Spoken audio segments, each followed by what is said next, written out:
අද මම ඔයාලට අරන් ආවේ මම ඩිසයින් කරපු සිම්පල් එන්ක්ලෝස් එකක් මගේ MacBook charger එකට. මේ තියෙන බොටම් පාර්ට් එක. ඒක ස්ලයිසිං කරගත්තා Cura කියන software එකට දාලා. ඊට පස්සේ ෆයිල් එක දුන්නා print වෙන්න.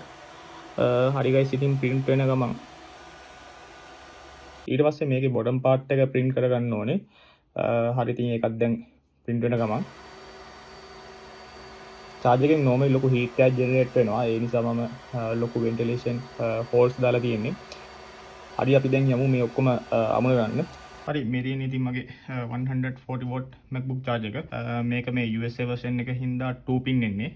ඇත්තටම මට වදයක් ඉතින් මෙහි තියෙන plug වලට ගහන්න ගියාම ඒ හින්දා simply මම electric shop එකකින් මෙන්න මේ rice cooker plug එක ගත්තා. ඒ කියන්නේ rice cooker cable එක මේනවා. plug top එක කෙලින් මේ දෙකට සම්බන්ධ කරගන්න. මේ මතක් කළා earth wire එක සම්බන්ධ කරගන්න. මෙන්න මේ plug එක ගැලුවට පස්සේ මෙතෙන්ට පොඩි නට් එකක් වගේ ගලක් තියෙනවා. අන්න ඒ නට් එකට සම්බන්ධ කරගන්න earth wire එක. හරි ඉතින් මේ තියෙන අපේ print කරගත්ත enclosure එක. හරි දැන් මට මේක මේ top cover එකයි bottom cover එකයි සම්බන්ධ කරගන්න ඕනේ. නට් හතරක් use කරනවා. මේ නට් දාගන්න පුළුවන් වෙන insert thread කියලා එකක් තියෙනවා. අන්න ඒ හතරක් අල්ලගෙන තියෙනවා. හරි ඉතින් අපි මේක දැන් assembly කරගමු.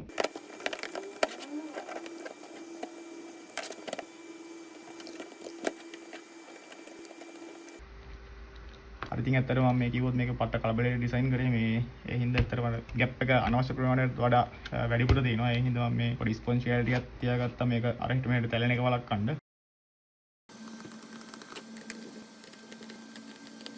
හරි මේ තියෙන අපේ ෆයිනල් අවුට්පුට් එක.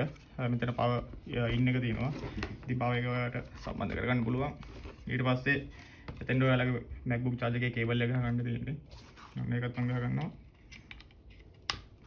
හරි ඉතින් අපේ ඩිසයින් එක දැන් ඉවරයි. මේක තමයි ඉතින් ෆයිනල් අවුට්පුට් එක.